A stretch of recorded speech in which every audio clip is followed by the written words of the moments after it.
Hello everybody, Prepper003 here today to talk to you guys about starting and maintaining a successful militia.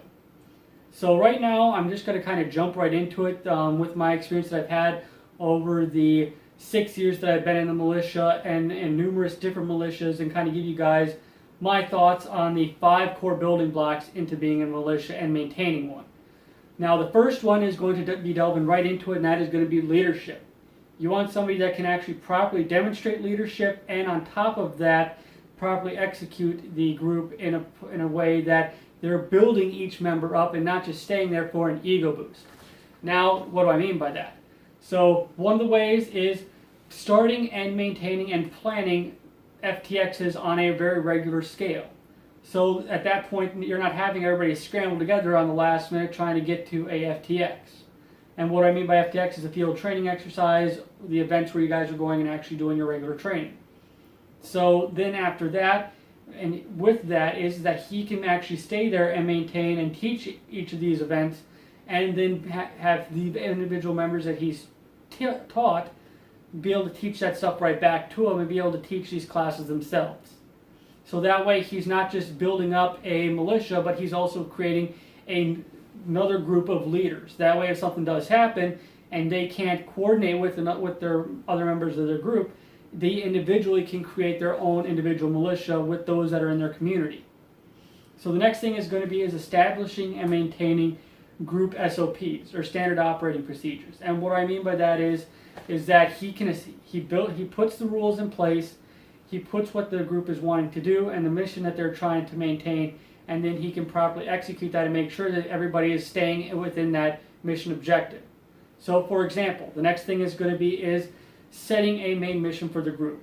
So the main mission for the group is going to determine what your SOPs are going to be. So like for example, if your group is going to be a primary political group, you're going to start organizing rallies, you're going to go to rallies, you're going to start organizing small other groups within your political organization and things like that. Your group is going to be primarily training as the main mission for training each individual member for a conflict, either be from an enemy, foreign, or domestic. Okay, now you guys know what your mission is. Now you're staying within the SOPs of that mission of training to fight against enemies, foreign or domestic. Maybe your group's primary focus is developing preparations for any type of SHTF scenario.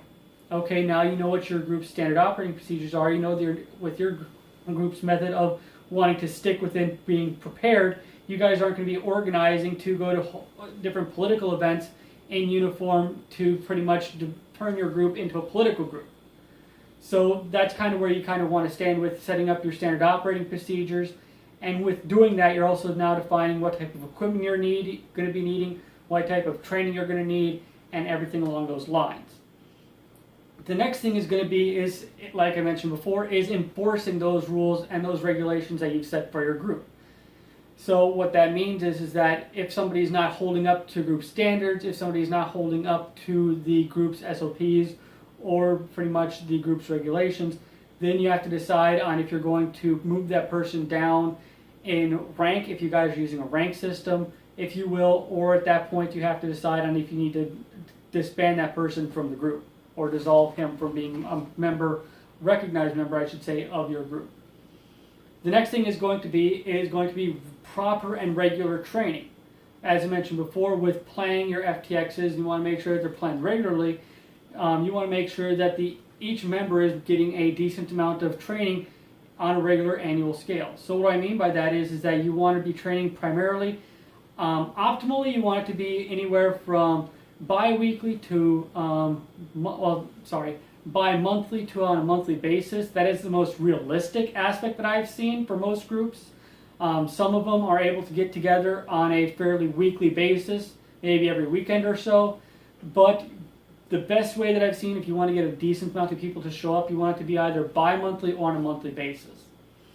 So here's pretty much the subcategories for the militia training. There's going to be basic firearms training, whether it be from standard marksmanship training all the way up into doing live fires to close quarter combat, into force on force using whether it be airsoft or UTM or simunition. So that way you guys are getting well versed in the basic manipulations of your firearms and also being able to be taught on how to use them and how to execute them in the field.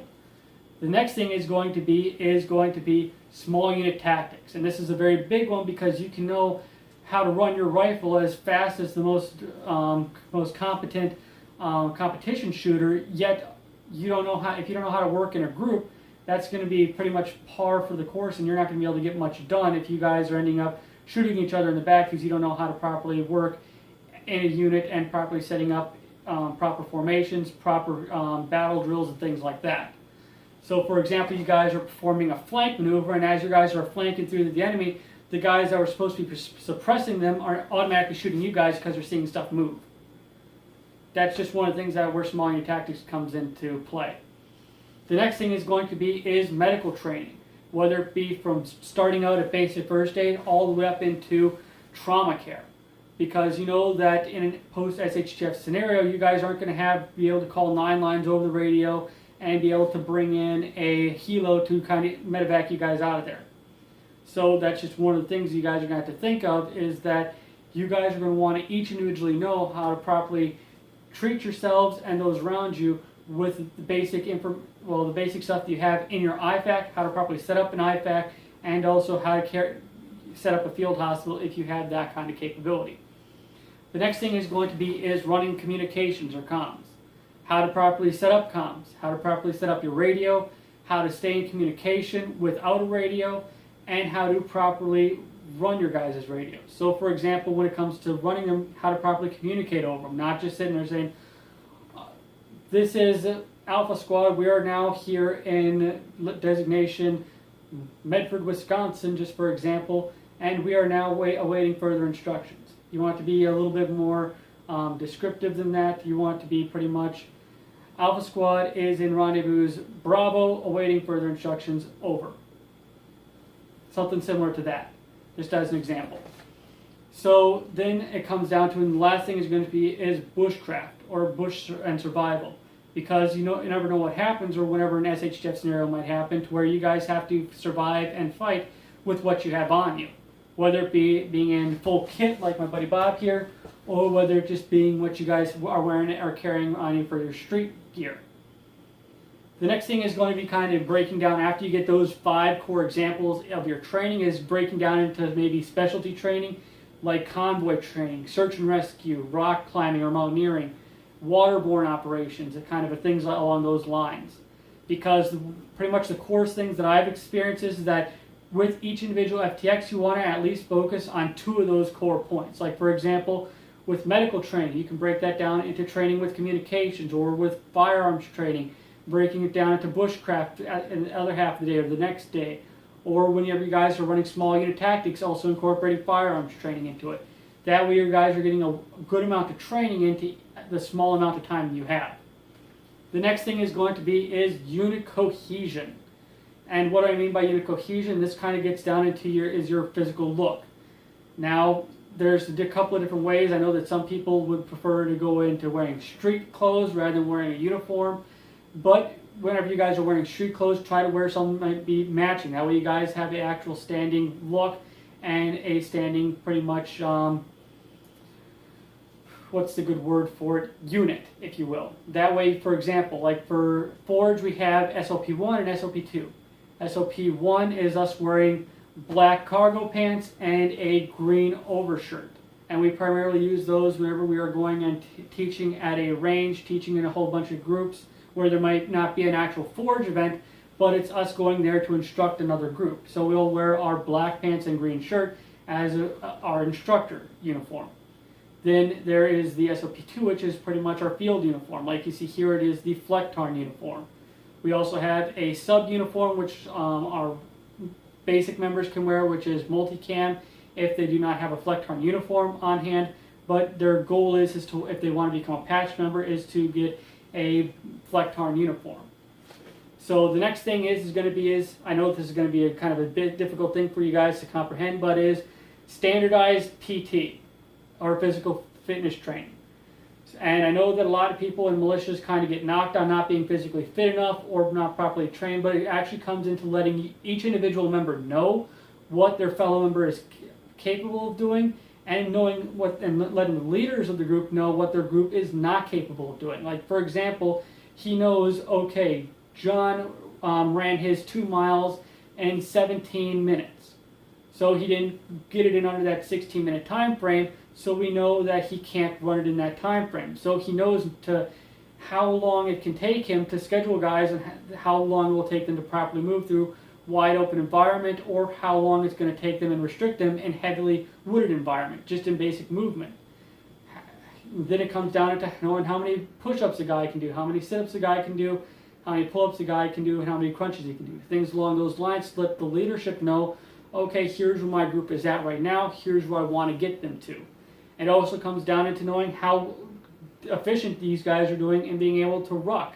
Like, for example, being able to ruck 3 miles in under 45 minutes, for an example. So it just kind of gives you guys a basic definition into what you want your group to be and where your group is at. So being able to at least, for example, having a set amount of basic PT standards to give your guys their patch status or their rank status if you guys are doing a rank system and things along those type of lines. The next thing is going to be is proper uniform standards. Now, what do I mean by uniform standards is that kind of, I know a lot of people like to kind of have their uniforms disheveled. They'll have them pretty much halfway buttoned up. They'll have their uniform pants hanging all the way down past their leg. They don't properly blouse their boots. They don't properly have, like, they'll have just morale patches all over any place that Velcro is capable of being put.